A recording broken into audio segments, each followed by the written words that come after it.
Hello students, welcome to our channel Selection Sutra. Today we are going to study class 9th Geography chapter Climate. जैसा कि आप लोगों को पता है अच्छे से कि हम लोग NCERT की सीरीज चला रहे हैं और यहाँ पर हम लोग NCERT को लाइन बाय लाइन पढ़ने वाले हैं बाकी सारे चैप्टर्स के जैसा ही। इसमें क्लास 9th और क्लास 10th चैप्टर को हम लोग कवर करने वाले हैं जिसमें लाइन बाय लाइन सारी चीज़ों को हम लोग पढ़ेंगे। तो बाकी चैप्टर्स भी अगर अभी तक आप लोग नहीं देखे हैं तो उसको देख लेंगे और सब्सक्राइब कर दो, लाइक और मन करे तो शेयर कर देना। तो चलिए स्टार्ट करते हैं आज का चैप्टर क्लाइमेट। इससे पहले जो स्टार्टिंग के रहे थे जैसे India size and location, India के साइज और लोकेशन के बारे में पढ़े, फिर ड्रेनेज के बारे में, लैंडस्केप के बारे में पढ़े थे हम लोग। नेक्स्ट जो है वो क्लाइमेट के बारे में पढ़ना है और इंडिया में किस टाइप का क्लाइमेट रहता है और एशिया में किस टाइप का क्लाइमेट रहता है, इन दोनों चीज़ों पर हम लोग इसमें ध्यान देने वाले हैं। ये लेटेस्ट 2025-26 से है। तो चलिए स्टार्ट करते हैं क्लाइमेट को। First is in the last 2 chapters you have read about the landform and drainage of India of our country. यानी कि इससे पहले चैप्टर में हम लोग 2 चीज़ों के बारे में पढ़ चुके हैं। एक है लैंडफॉर्म यानी कि जो भूमि है वो किस टाइप की भूमि है हमारे यहाँ, किधर माउंटेन्स पड़ते हैं, किधर पेनिसुलर प्लेट्यू पड़ता है, किस तरफ कोस्टल एरिया है, कहाँ कहाँ कौन कौन से माउंटेन्स मौजूद है, इन सब के बारे में पढ़ चुके हैं। और सेकेंड जो है वो ड्रेनेज सिस्टम। ड्रेनेज सिस्टम का मतलब हम लोग पढ़े हैं कि किस तरीके से यहाँ पर कौन सी नदी बहती है। जैसे हम लोग देखे थे कि पाकिस्तान में जाता है इंडस रिवर, उसके बाद गंगा रिवर है, ब्रह्मपुत्रा रिवर है, उसके बाद जब हम लोग साउदर्न प्लेन में आते हैं तो इधर भी रिवर्स दिखाई देते हैं। तो इन सब के बारे में 2 कंपोनेंट है जो इम्पोर्टेंट है। दीज आर द 2 और 3 basic elements that are learn about the natural environment of an area. यानी किसी भी एक एरिया के नेचुरल इन्वायरमेंट के बारे में समझना है तो इन्हीं दोनों चीज़ों को 2-3 चीज़ों को समझना होगा और यही बेसिक एलिमेंट होते हैं जिनको समझ करके हम लोग वहाँ का अनुमान लगा सकते हैं कि वहाँ नेचुरल इन्वायरमेंट किस तरीके का रहा होगा या फिर कैसा है। In this chapter you will learn about the third that is the atmospheric condition that prevail over our country. तो पीछे हम लोग लैंडफॉर्म और ड्रेनेज के बारे में पढ़ चुके हैं। अब इस चैप्टर में हम लोग क्या पढ़ने वाले हैं, तो तीसरा जो एलिमेंट होता है कि किस तरीके का यहाँ पर एटमॉस्फेरिक, तीसरा एलिमेंट कौन सा होता है, तो एटमॉस्फेरिक कंडीशन किस टाइप का है यहाँ पर, इसके बारे में हम लोग पढ़ने वाले हैं अच्छे से। Why do we wear woollen in December और why we it is hot and uncomfortable in month of May and why it rain in June, July. The answer to all these questions can be found out by studying about the climate of India. यानी कि हम लोग दिसंबर के time में woollen clothes क्यों पहनते हैं और ये जो वुलन क्लॉथ्स है फिर जब हॉट सीज़न आता है उस टाइम पर ये अनकम्फर्टेबल क्यों लगने लगता है मई में, जून जुलाई में बारिश क्यों होती है, इन सारी चीज़ों के बारे में अगर समझना है तो हमें इस चैप्टर को पढ़ना होगा और पढ़ने से अच्छे से समझ में आ जाएगा। कौन सा चैप्टर, तो द क्लाइमेट ऑफ इंडिया। सबसे पहले हम लोगों को डेफिनीशन मोस्ट इम्पॉर्टेंट है, VVI है, डेफिनीशन बिल्कुल याद होनी चाहिए अच्छे से और यहाँ से हम लोग क्लाइमेट के बारे में समझ जाएंगे कि क्लाइमेट क्या होता है। Climate refers to the sum of weathers conditions and variations over a large area for a long period of time more than 30 years.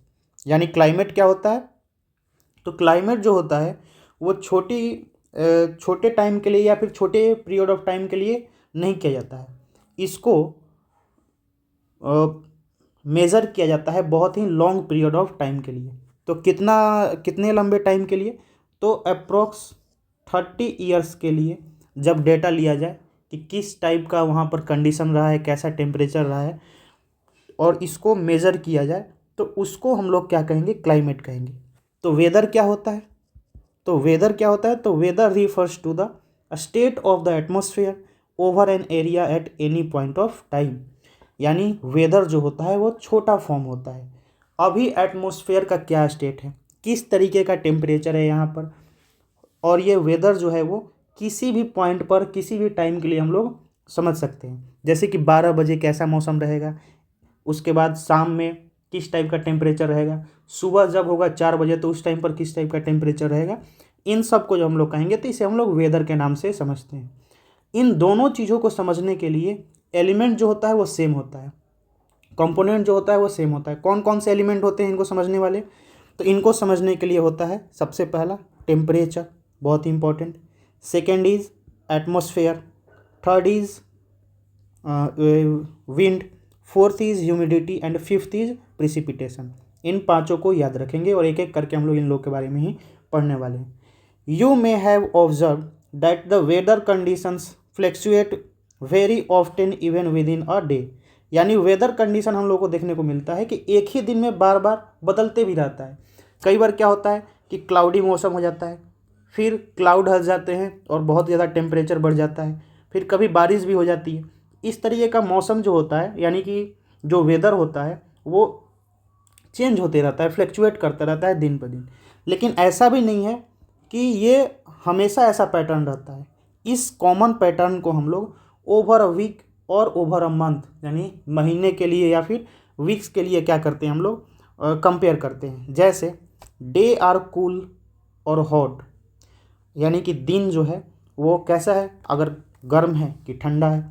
Windy और काम, यानी कि हवाएं चल रही है या फिर हवाएं शांत है। क्लाउडी और ब्राइट, यानी कि पूरी तरीके से वहाँ पर बादल छाया हुआ है या फिर बहुत ही ज़्यादा धूप निकला हुआ है, ब्राइट है यहाँ पर। वेट है या ड्राई है, यानी कि वहाँ पर किस टाइप की ह्यूमिडिटी है। On the basis of generalise monthly atmospheric conditions, यानी कि जो एटमॉस्फेरिक कंडीशंस होते हैं मंथ के, वो इन्हीं बेसिस पर हम लोग कंपेयर करते हैं और समझते हैं। The year is divided into seasons such as winter, summer और रेनी सीजन। हाँ, तो पूरा साल जो होता है 365 दिन का और 366 दिन का लीप ईयर, इनको तीन सीजन में इस तरीके से डिवाइड कर दिया जाता है। एक को हम लोग कहते हैं winter season, second is summer season and third is rainy season. इन 3 सीजन में इनको हम लोग डिवाइड करके समझते हैं। The world is divided into the number of climatic regions. Do you know what type of the climate India has and why it is so, we will learn about in this chapter. यानी कि दुनिया जो है, दुनिया में जितने भी regions हैं उनको अलग अलग क्लाइमेटिक रीजन्स में बांट दिया गया है। क्या आपको पता है कि इंडिया को किस टाइप के क्लाइमेटिक रीजन में बांटा गया है? इन्हीं चीज़ों को हम लोग यहाँ पर पढ़ने वाले हैं। यहाँ क्या आप जानते हैं कि जो वर्ड मानसून है वो कहाँ से ड्राइव हुआ है? तो ये एक अरेबिक वर्ड मौसिम से डिफाइन हुआ है और इसका मतलब क्या होता है? सीजन होता है। मौसिम मतलब सीजन और यहीं से ये मानसून आया है। Monsoon refers to the seasonal reversible in wind directions during a year, यानी एक साल के अंदर में जो विंड्स अपनी डायरेक्शन चेंज करते रहती है, इन्हीं चीज़ों को हम लोग सीजनल रिवर्सेबल यानी मानसून के नाम से जानते हैं। और इंडिया का जो क्लाइमेट है इसको मानसून टाइप क्लाइमेट ही कहा जाता है। The climate of India is described as the monsoon type. In Asia this type of climate is found mainly in the south and south east. यानी कि अगर बात करें इंडिया का, बहुत ही इंपॉर्टेंट है कि इंडिया का जो क्लाइमेट है उसको हम लोग किस नाम से जानते हैं? तो मानसून के नाम से जानते हैं। याद रखेंगे बिल्कुल अच्छे से, मानसून के नाम से जानते हैं। और इस टाइप का यानी मानसून टाइप का जो क्लाइमेट है वो कहाँ दिखाई देता है? एशिया में। तो एशिया के अगर साउथ में जाएंगे हम लोग, साउथ ईस्ट में जाएंगे तो इस तरफ इसी टाइप का क्लाइमेट हमें देखने को मिलता है। Despite and overall unity in the general pattern, there are the perceptible region variations in climatic conditions within the country. यानी एक ही कंट्री के अंदर में हमें अलग अलग जगहों पर अलग अलग तरीके के वेरिएशंस देखने को मिलते हैं। कहीं ज़्यादा बारिश होती है, कहीं बहुत कम बारिश होती है, कहीं टेम्परेचर बहुत ज़्यादा रहता है, कहीं टेम्परेचर बहुत कम रहता है। इस टाइप का क्लाइमेट हमें इंडिया में देखने को मिलता है। जैसे कि अगर एग्जाम्पल के तौर पर लें तो 2 एलिमेंट्स को हम लोग सबसे पहले समझेंगे। एक जो है वो है टेम्परेचर और दूसरा जो है वो प्रेसिपिटेशन। टेम्परेचर मतलब तापमान कितना होता है और प्रिसिपिटेशन मतलब बारिश कितनी होती है। इन दोनों को लेकर के हम लोग क्या करेंगे, एग्जामिन करेंगे कि जगह से जगह जब हम लोग चलते हैं, एक जगह से दूसरी जगह जाते हैं और सीज़न से सीज़न जब चेंज होता है तो किस तरीके से ये दोनों फैक्टर्स जो हैं, दोनों एलिमेंट जो हैं वो चेंज करते हैं, इसी के बारे में हम लोग को पढ़ना है। जैसे एग्जाम्पल के तौर पे अगर कहा जाए तो समर्स में, अभी हम लोग समर्स की बात कर रहे हैं, तो समर्स में राजस्थान के कुछ थार डेजर्ट वाले रीजन हैं, वहाँ पर जो टेम्परेचर है वो चला जाता है कितना, तो 50 डिग्री सेल्सियस तक चला जाता है टेम्परेचर, इतना ज़्यादा हो जाता है। लेकिन उसी टाइम पर, उसी समर्स की बात करें हम लोग सेम सीजन में, तो जम्मू कश्मीर का जो रीजन है, जो पहलगाम का रीजन है, वहाँ पर 20 डिग्री सेल्सियस तक ही टेम्परेचर जो वो रहता है। यानी कि हम लोग ये दोनों कहाँ कंपेयर कर रहे हैं, तो समर का ही कंपेयर कर रहे हैं, यानी कि गर्मी का ही कंपेयर कर रहे हैं। यानी हमारे एक ही कंट्री में इतना ज़्यादा फ्लक्चुएशन देखने को मिल रहा है टेम्परेचर का। बात करें अगर विंटर्स की, तो विंटर्स में हमें क्या देखने को मिलता है, तो विंटर्स में जो टेम्परेचर होता है द्रास रीजन का, जम्मू कश्मीर में और लद्दाख का रीजन जो है, वहाँ पर हमें -45 डिग्री सेल्सियस देखने को मिलता है टेम्परेचर। और अगर वहीं दूसरी तरफ बात करें हम लोग तिरुवनंतपुरम की, तो वहाँ पर हमें 22 डिग्री सेल्सियस देखने को मिलता है। ये कितना ज़्यादा फ्लक्चुएशन है, यानी कितना ज़्यादा डिफरेंस है टेम्परेचर का सेम सीजन में, विंटर सीजन में और यहाँ पर समर सीजन में। तो इसी टाइप के वेरिएशंस को इंडिया में हमेशा देखा जाता है और डिफाइन किया जाता है इन लोगों को टेम्परेचर के मॉनसून के तौर पर। आगे बढ़े अगर हम लोग, तो ये फर्स्ट एलिमेंट जो है वो हम लोग टेम्परेचर का देख लिए।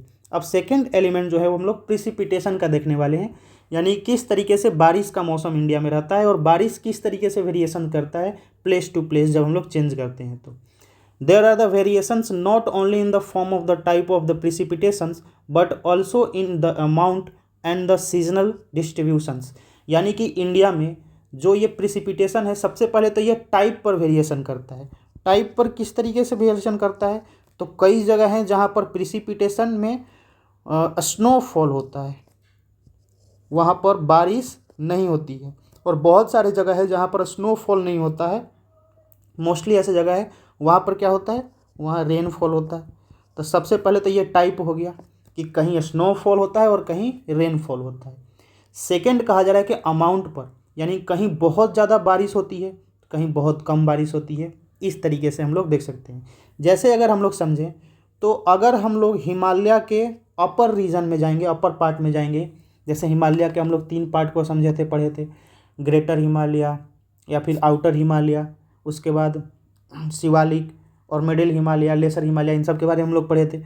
तो अगर हम लोग अपर पार्ट्स में जाएंगे हिमालय के, तो वहाँ पर बहुत ही ज़्यादा स्नोफॉल रहती है, वहाँ पर बर्फबारी होती रहती है।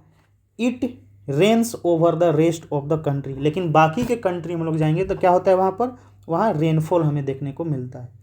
अगर एनुअल प्रेसिपिटेशन की बात करें, यानी पूरे साल में कितनी बारिश होती है, तो varies from 400 centimetre in Meghalaya to less than 10 centimetre in Ladakh and western Rajasthan.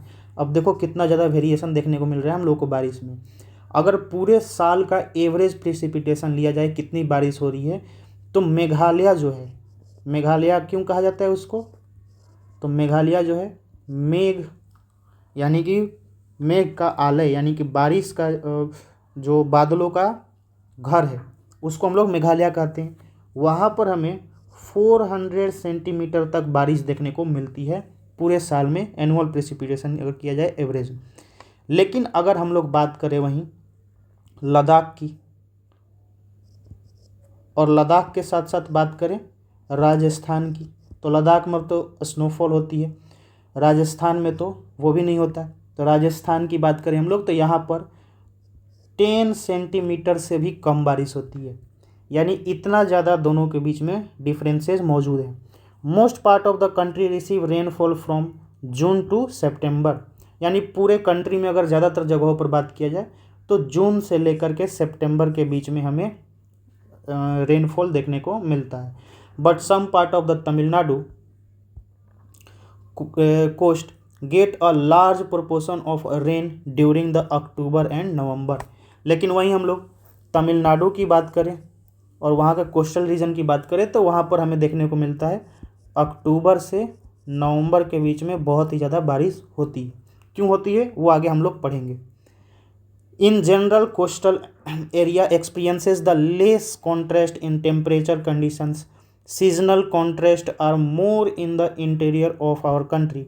There is decrease in rainfall generally from east to west in northern plain. यानी अगर कोस्टल रीजन की बात करें तो वहाँ पर हमें टेम्परेचर ज़्यादा फ्लक्चुएशन देखने को नहीं मिलता है।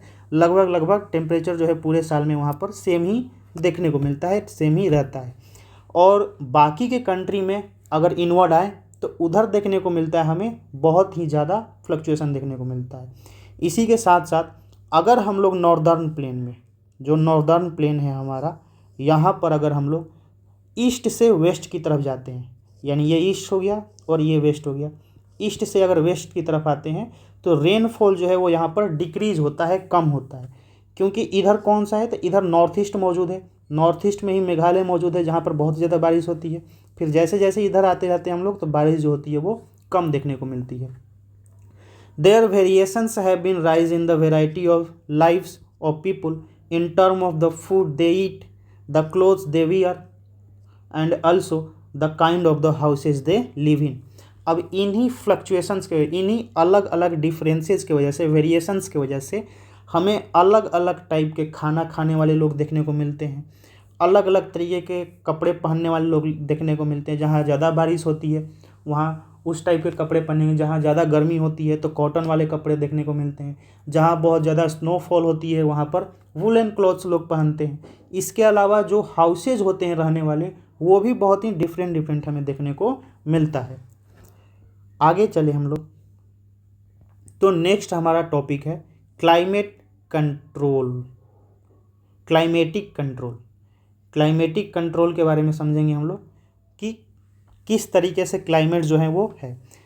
तो इंडिया में 6 मेजर कंट्रोल्स मौजूद हैं that the climate of any place, किसी भी जगह पर। मतलब कौन कौन सी चीज़ें मौजूद हैं जिन पर ये डिपेंड करता है या फिर कंट्रोल हो सकता है, कंट्रोल करता है। तो first is latitude, second is altitude, third is pressure, fourth wind system, fifth distance from sea, जिसको कॉन्टिनेंटलिटी भी कहा जाता है, and sixth is ocean current, seventh is relief features. ये 7 कंट्रोलेबल एलिमेंट्स मौजूद हैं जो क्लाइमेटिक कंट्रोल में पाए जाते हैं, जिनके वजह से क्लाइमेटिक कंट्रोल हो सकता है बढ़ जाए या फिर हो सकता है घट जाए, इस तरीके का हमें देखने को मिलता है। Due to the curvature of the earth the amount of the solar energy received varies according to latitude. As a result air temperature generally decreases from equator towards the pole. यानी कि चूंकि हमारा जो ये अर्थ है वो कर्वेचर मौजूद है, इसमें ये जो है वो टिल्टेड है, और इस वजह से हमें क्या देखने को मिलता है कि जो लैटिट्यूड है, तो लैटिट्यूड कौन सा होता है तो इस तरीके से जो मौजूद होता है वो लैटिट्यूड, ये बीच में हो गया 0 degree equator, tropic of cancer, नीचे यहाँ हो गया ट्रॉपिक ऑफ कैप्रिकॉर्न, तो ये होते हैं। तो इन्हीं इसीलिए हमें देखने को मिलता है कि इसमें जब जब हम लोग इक्वेटर से, ये इक्वेटर हो गया, इक्वेटर से जब हम लोग ऊपर की तरफ जाएंगे यानी नॉर्दर्न हेमिस्फीयर में, और इक्वेटर से जब नीचे की तरफ आएंगे साउदर्न हेमिस्फीयर में, तो जो टेम्परेचर होता है वो वेरीज करता है, डिक्रीज़ करता है। यानी सबसे ज़्यादा टेम्परेचर कहाँ होता है, इक्वेटर पर मौजूद होता है। ऊपर जाएंगे तो टेम्परेचर कम होते जाएगा, और जैसे ही नॉर्थ पोल पर जाएंगे तो सबसे कम हो जाएगा। वैसे ही इक्वेटर पर सबसे ज़्यादा, नीचे आते जाएंगे हम लोग इधर तो ये कम होते जाएगा, और साउदर्न पोल पर क्या हो जाएगा, सबसे ज़्यादा हो जाएगा। इस तरीके से टेम्परेचर में वेरिएशन हमें देखने को मिलता है। As on goes from surface of the earth to higher altitude the atmospheric become less dense and temperature decreases.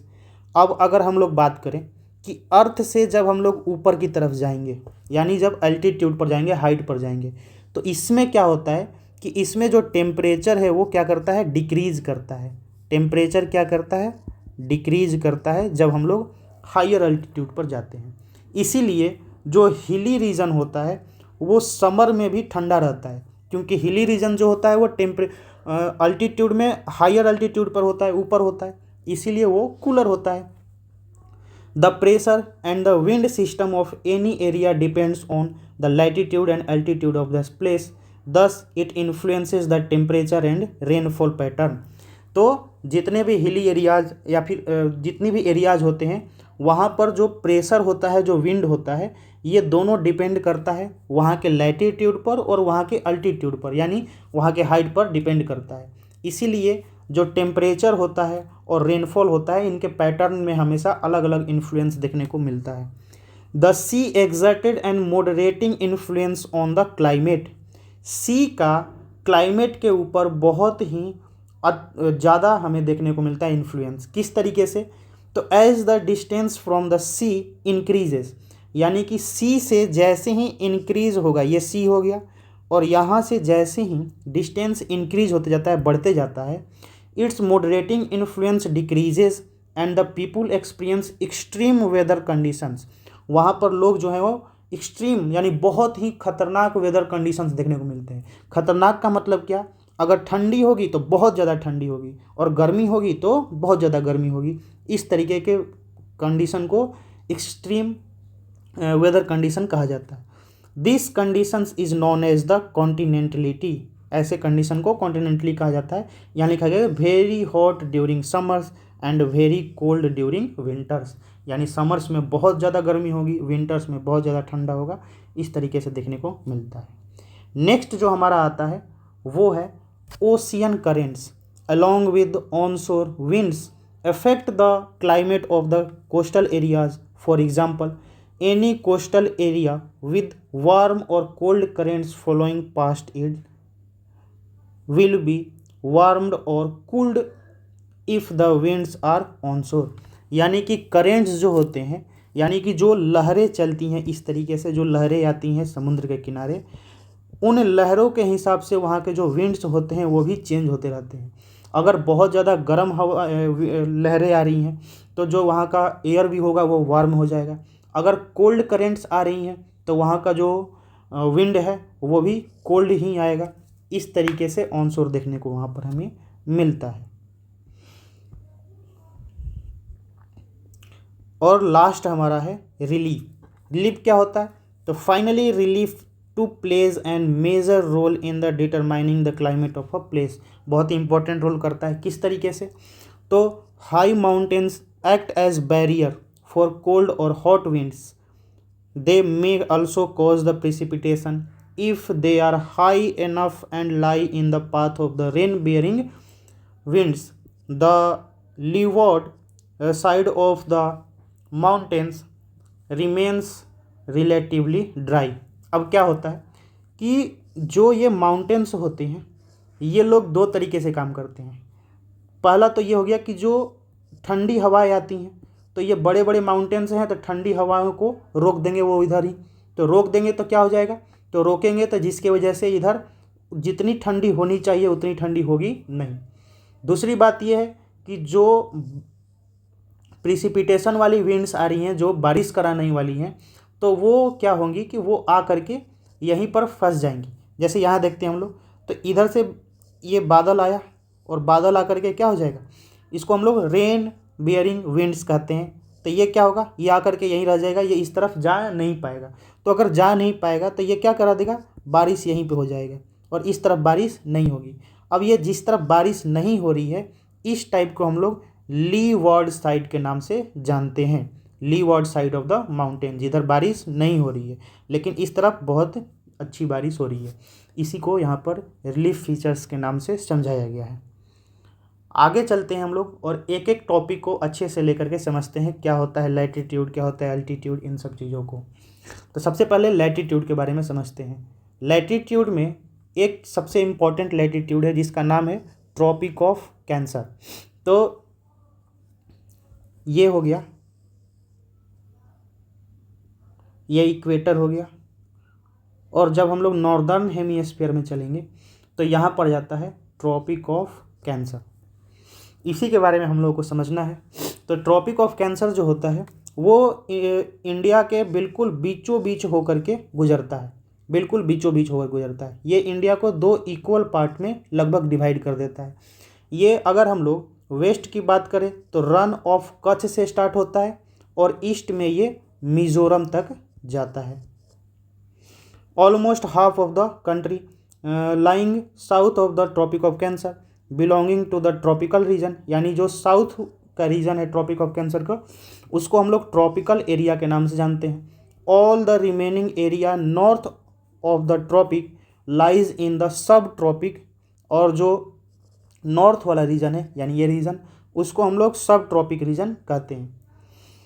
India's climate has characterise the tropical as well as the sub tropical climate. अब इसीलिए इसी के वजह से India के climate को 2 भाग में बांट दिया गया है, एक हो गया ट्रॉपिकल रीजन और एक हो गया सब ट्रॉपिकल रीजन। अल्टीट्यूड, अल्टीट्यूड क्या होता है उसके बारे में अब हम लोग पढ़ने वाले हैं। तो India has the mountain to the north which have an average height about the 6000 metres, यानी कि इंडिया में जो माउंटेन्स हैं लगभग उनकी जो एवरेज हाइट जो है वो कितनी है, तो 6000 मीटर्स है। इस वजह से क्या होता है कि India also has the vast coastal region where the maximum elevations is about 30 metres. और इंडिया का जो कोस्टल रीजन मौजूद है, जैसा कि हमें पता है कि इस तरफ है अरेबियन सी और दूसरी तरफ है बे ऑफ बंगाल, तो इनके पास में ये मौजूद है कोस्टल रीजन। इन कोस्टल रीजन में हमें देखने को मिलता है कि जो एलिवेशन है, यानी कि जो एक तरफ से दूसरे तरफ का एलिवेशन है, ये लगभग 30 मीटर्स का हमें देखने को मिलता है, मैक्सिमम 30 मीटर का देखने को मिलता है। इस वजह से Himalaya prevent cold winds from the central Asia from entering the sub tropical regions. इस वजह से क्या होता है कि जो हिमालय मौजूद है, तो जो सेंट्रल एशिया से विंड हवाएं आती हैं यानी ठंडी हवाएं आती हैं, कोल्ड हवाएं आती हैं, उसको ये क्या कर देता है, तो इसको रोक देता है। इस वजह से जितना ज़्यादा ठंडा हमें सेंट्रल एशिया में देखने को मिलता है, उतना ज़्यादा इंडिया में ठंडा जो होता है वो नहीं पड़ता है। It is because of this the mountains this subcontinental experience comparatively milder winters as compare to the central Asia, यानी सेंट्रल एशिया के कंपेयर में इंडिया में जो होता है वो बहुत ही कम बारिश हमें देखने को मिलती है। नेक्स्ट है हमारा प्रेशर एंड विंड। प्रेशर किस तरीके से प्रेशर मौजूद होता है और विंड्स किस तरीके से काम करती हैं, और दोनों किस तरीके से एक दूसरे से जुड़ी हुई है, इन बातों को हम लोग समझने वाले हैं। The climate and associated weather conditions in India are govern by the following atmospheric conditions. ये कुछ एटमॉस्फेरिक कंडीशंस हैं जिनके थ्रू क्या होता है कि इंडिया का जो क्लाइमेट कंडीशन है वो चेंज होते रहता है, वेदर कंडीशन जो है वो चेंज होते रहता है। फर्स्ट है हमारा प्रेशर एंड सरफेस विंड, यानी वहाँ पर किस टाइप का प्रेशर मौजूद है। जैसा कि हम लोगों को पता है कि जो विंड है वो हाई प्रेशर से लो प्रेशर की तरफ फ्लो करता है, तो जिधर किस तरीके से किस टाइप का प्रेशर वहाँ पर मौजूद है उसके हिसाब से विंड्स भी जो होती हैं वो काम करती हैं। सेकंड जो है हमारा वो हो गया अपर एयर सर्कुलेशन, यानी ऊपर में एयर की सर्कुलेशन किस तरीके से हो रही है। और थर्ड है हमारा वेस्टर्न साइक्लोनिक डिस्टर्बेंस, यानी वेस्टर्न जो साइक्लोनिक डिस्टर्बेंस आता है, जो विंड डिस्टर्बेंस आता है उसके वजह से, एंड ट्रॉपिकल साइक्लोन्स जो आते हैं इनके वजह से किस तरीके से इंडिया में प्रेशर और विंड जो होते हैं वो काम करते हैं, इसी को पढ़ने वाले हैं। India lies in the region of north easternly wind, these winds originate from the sub tropical high pressure belt of the northern. यानी इंडिया में किस तरीके का हम लोग को विंड्स देखने को मिलता है, तो इंडिया में विंड्स जो होती हैं नॉर्थ ईस्टर्नली विंड्स हमें देखने को मिलती हैं, और ये ओरिजिनेट यानी शुरू कहाँ से होती हैं, तो ये शुरू होती हैं सब ट्रॉपिकल हाई प्रेशर बेल्ट से, और ये नॉर्थ की तरफ चलती हैं नॉर्दर्न प्लेन में। Next northern hemisphere, these they blow southward, get deflected to the right due to the Coriolis force and move towards the equatorial low pressure area। तो ये क्या होती है कि ये देखो, ये हमारा अर्थ हो गया और ये हो गया हमारा इक्वेटर। अब ऊपर का रीजन जो है वो ट्रॉपिक ऑफ कैंसर हो गया और नीचे में हो गया ट्रॉपिक ऑफ कैप्रिकॉर्न। अब क्या होता है कि जो हवाएं होती हैं वो हाई प्रेशर से लो प्रेशर की तरफ चलती हैं। और हाई प्रेशर कहाँ होता है? जिधर ठंडी रहती है उधर हाई प्रेशर रहता है, जिधर गर्मी रहती है उधर लो प्रेशर रहता है। यानी कि जो इक्वेटर का रीजन है वहाँ पर रहेगा लो प्रेशर और बाकी जगहों पर ऊपर में रहेगा हाई प्रेशर मौजूद। तो हवाएं जो है वो हाई प्रेशर से लो प्रेशर की तरफ जाने लगती हैं। चूँकि हमारा जो अर्थ है वो घूमते रहता है और घूमने की वजह से जो हवाएं जाती हैं वो भी क्या करती हैं, तो रोटेट, यानी इस तरीके से घूम जाती हैं। वैसे ही ऊपर से जो हवाएं आएंगी वो भी क्या हो जाएंगी, घूम जाएंगी। और यही जो हवाएं घूम जाती हैं इसी को हम लोग कॉरियोलिस फोर्स के नाम से जानते हैं। Generally these winds carry little moisture as they originate blow over the land, therefore they bring the little और नो रेन। यानी कि ये जो हवाएं चलती हैं ये अपने साथ साथ मॉइस्चर लेकर के चलती हैं थोड़ा बहुत। इसी वजह से कुछ एरिया में थोड़ी सी बारिश होती है या फिर बारिश नहीं भी होती है, ऐसा भी देखने को मिलता है।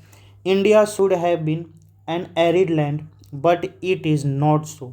और इसी वजह से इंडिया एरिड रीजन हो सकता था, यानी डेजर्ट वाला पूरा रीजन हो सकता है, लेकिन ऐसा है नहीं। इंडिया में सारी चीज़ें देखने को हमें मिलती हैं। लेट अस सी वाई। अब देखते हैं हम लोग कि ऐसा क्यों है। तो ऐसा क्यों है? तो the pressure and the wind conditions over India are unique. During winters there are the high pressure area north of the Himalaya.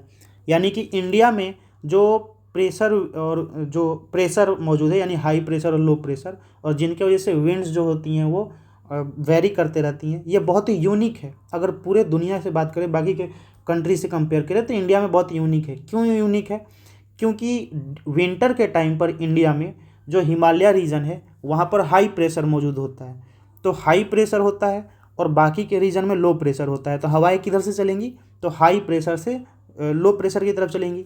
इसीलिए कोल्ड और dry winds blow from this region to the low pressure area over the ocean to the south. तो इसीलिए क्या होता है कि हिमालय से जो है, ये जो हिमालय हो गया, यहाँ से हवाएं जो होती हैं वो निकलती हैं और साउथ की तरफ जाती हैं। और ये कहाँ चली जाती हैं? तो समुद्र की तरफ चली जाती हैं साउथ में। लेकिन वहीं समर की बात करें हम लोग, तो समर में जो साउथ में मौजूद रहता है हमारा लो प्रेशर एरिया हो जाता है, डेवलप हो जाता है। और बाकी इंटीरियर एशिया में जो है वो हाई प्रेशर एरिया जो है वो डेवलप हो जाता है। As well as the north western India, this causes a complete reversible of the direction of winds during the summers.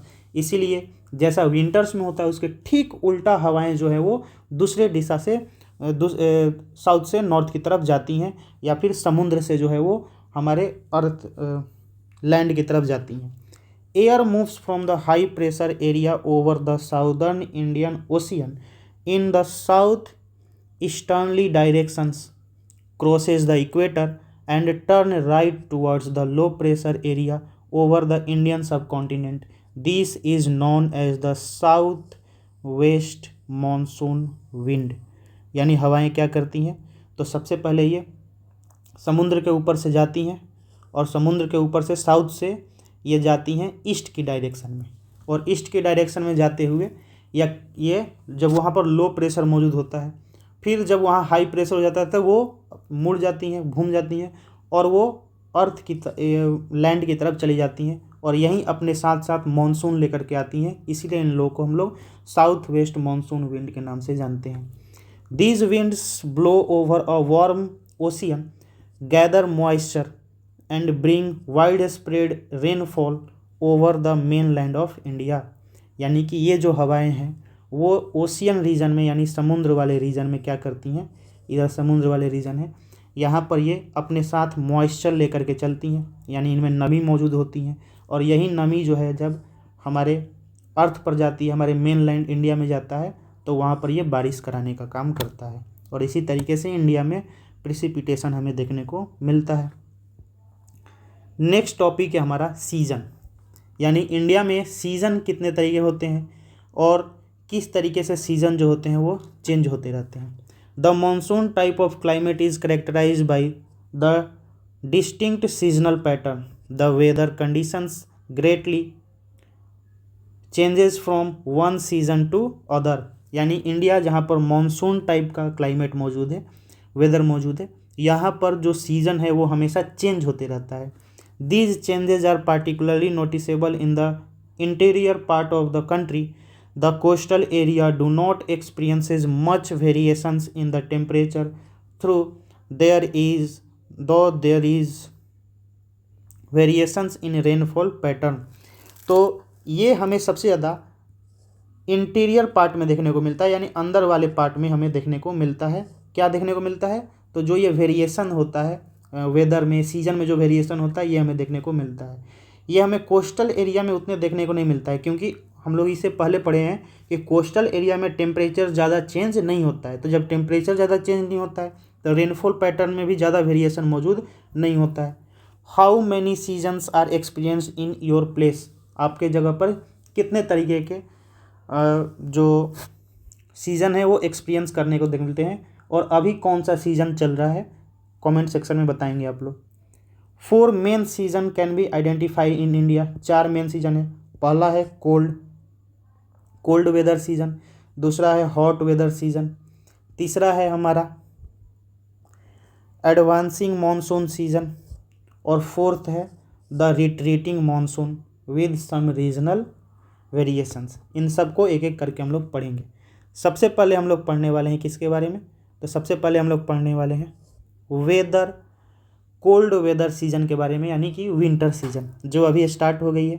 जब मैं वीडियो रिकॉर्ड कर रहा हूँ तो अभी कोल्ड वेदर सीजन जो है वो चल रहा है, स्टार्ट हो चुका है लगभग। The cold weather season begins from mid November in northern India and stay till February. यानी कि ये मिड नवंबर से, मतलब नवंबर के बीच में कह सकते हैं 15 नवंबर तक, तब से ये स्टार्ट हो जाता है नॉर्दर्न में, और कब तक चलता है? तो फरवरी तक ये चलता है। दिसंबर और जनवरी जो होता है, इस टाइम पर सबसे ज़्यादा हमें ठंडी देखने को मिलती है नॉर्दर्न प्लेस में। टेम्परेचर जो होता है वो बहुत ही कम हो जाता है। Decreases from south to north, यानी अगर हम लोग इस तरीके से साउथ से नॉर्थ की तरफ बढ़ेंगे तो टेम्परेचर डिक्रीज करने लगता है। यानी कि साउथ में ज़्यादा टेम्परेचर रहता है, फिर कम कम कम कम, यानी इस तरीके से डिक्रीज करने लगता है। इसका मतलब ये भी हुआ कि साउथ में ठंडी जो होती है वो कम पड़ती है और नॉर्थ में ठंडी ज़्यादा पड़ती है। अगर वेरिएशंस हम लोग देखें तो ये साउथ में चेन्नई मौजूद है, यहाँ चेन्नई है। चेन्नई में हमें 24 डिग्री सेल्सियस से 25 डिग्री सेल्सियस के बीच में टेम्परेचर देखने को मिलता है ठंडे के टाइम में। लेकिन जैसे जैसे हम लोग ऊपर नॉर्दर्न प्लेसेस में पढ़ते हैं तो उधर हमें 10 डिग्री सेल्सियस से 15 डिग्री सेल्सियस के बीच में टेम्परेचर देखने को मिलता है, और हिमालय रीजन में चले जाएंगे तो और कम टेम्परेचर वहाँ हो जाएगा। Days are warm and nights are cold. Frost is common in the north and the higher slopes of the Himalaya experiences snowfall. यानी कि दिन जो होता है वो गर्म होता है, रात जो होती है वो बहुत ज़्यादा ठंडी होती है। उधर जमने लायक, यानी फ्रॉस्ट जमना जो होता है, जैसा सिचुएशन जो है वो कॉमन रहता है नॉर्दर्न प्लेन में। लेकिन जैसे ही हम लोग हायर स्लोप्स पर बढ़ते हैं, यानी कि अगर हम लोग हिमालय की तरफ जाएंगे तो उधर स्नोफॉल का भी एक्सपीरियंस किया जा सकता है। During this season the north east trade winds prevail over the country. They blow from land to sea. Hence, for the most part of the country, it a dry season. यानी कि इस time पर क्या होता है कि इस time पर जो हिमालय का रीजन है उधर जो है वो हाई प्रेशर हो जाता है, और बाकी के रीजन में लो प्रेशर हो जाता है, और हवाएं किधर से चलती हैं? तो हाई प्रेशर से लो प्रेशर की तरफ चलती हैं। इसी वजह से हमें इस टाइम पर देखने को मिलता है। अब जो मान लो यहाँ से जो हवाएं आएंगी वो अपने साथ मानसून तो लेकर के आएगी नहीं, क्योंकि उसके अंदर कोई मॉइस्चर रहता नहीं है, वो ड्राई विंड रहता है। तो ड्राई विंड की वजह से बारिश तो होगी नहीं, इसलिए पूरा रीजन जो है हम लोग को ड्राई देखने को मिलता है, यानी बारिश नहीं होती उतनी। लेकिन some amount of the rainfall occur in the Tamil Nadu coast from these winds as here they blow from sea to land. लेकिन अगर इसी टाइम पर हमें देखने को मिलेगा तमिलनाडु में हमें थोड़ी बहुत बारिश देखने को मिलती है। क्यों? क्योंकि यहाँ पर जो विंड्स चलती हैं वो सी से चलती हैं लैंड की तरफ। तो सी से जो लैंड की तरफ चलेंगी तो सी के तरफ मौजूद होता है मॉइस्चर, तो ये अपने साथ मॉइस्चर लेकर के चलती हैं, और मॉइस्चर जो है वो जब लैंड में आता है तो वो प्रिसिपिटेशन करा देता है, बारिश का फॉर्म ले लेता है। In the northern part of the country a feeble high pressure region develop with light winds moving outward from the area influenced by the relief. These winds blow through the Ganga valley from the west and northwest। यानी कि जैसे कि बताए हैं कि इस तरफ क्या मौजूद रहेगा, यानी नॉर्थ की तरफ क्या मौजूद रहेगा, तो नॉर्थ में जो है वो हाई प्रेशर से लो प्रेशर की तरफ विंड्स जो है वो हल्की हल्की चलती रहेंगी और ठंडी हवाएं चलती रहेंगी। इस वजह से यहाँ पर जो गंगा वाला रीजन है, गंगा वाला जो रीजन है, गंगा वैली का जो रीजन है, वह हमें वेस्ट की तरफ और नॉर्थ वेस्ट की तरफ हवाएं घूमते हुए दिखाई देती हैं। The weather is normally marked by clear sky, low temperature and low humidity and feeble variable winds. यानी कि इस टाइम पर किस टाइप का टेम्परेचर वेदर मौजूद रहता है, तो क्लियर स्काई रहता है, यानी कि बारिश तो होगी नहीं तो बादल ज़्यादा रहते नहीं हैं। टेम्परेचर बहुत लो रहता है, ह्यूमिडिटी भी बहुत ही लो रहता है, उमस ज़्यादा नहीं होता है, और फीवल वेरिएशंस रहता है विंड्स में, यानी बहुत ज़्यादा वेरिएशंस देखने को नहीं मिलता है विंड्स में। कांस्टेंट स्पीड से विंड्स चलते रहती हैं, कभी ऐसा नहीं हो कि बहुत तेज़ चलने कभी बहुत धीरे, ऐसा देखने को हमें नहीं मिलता है। A characteristic feature of the cold weather season over the northern plain is inflow of cyclonic disturbance from the west and the north west. यानी कि अगर कोई कैरेक्टरिस्टिक फीचर बताना हो कोल्ड वेदर के क्या क्या है, तो इस टाइम पर जो है वो साइक्लोनिक डिस्टर्बेंस हमें इनफ्लो देखने को मिलते हैं, चलते हुए देखने को मिलते हैं। उसके बाद वेस्ट में जो है वेस्ट से और नॉर्थ वेस्ट की तरफ ये देखने को मिलता है। These low pressure system originate over the Mediterranean sea and western Asia that move into India along with the westernly flow. यानी कि ये कहाँ से, तो ये लो प्रेशर सिस्टम जो बनाता है कहाँ से, तो मेडिटेरियन सी से ये ओरिजिनेट होता है और फिर वेस्टर्न एशिया की तरफ मूव करता है और फिर बाद में इंडिया में आ जाता है। इस तरीके से पूरा देखने को हमें मिलता है और वेस्टर्नली फ्लो के साथ चलते रहता है ये।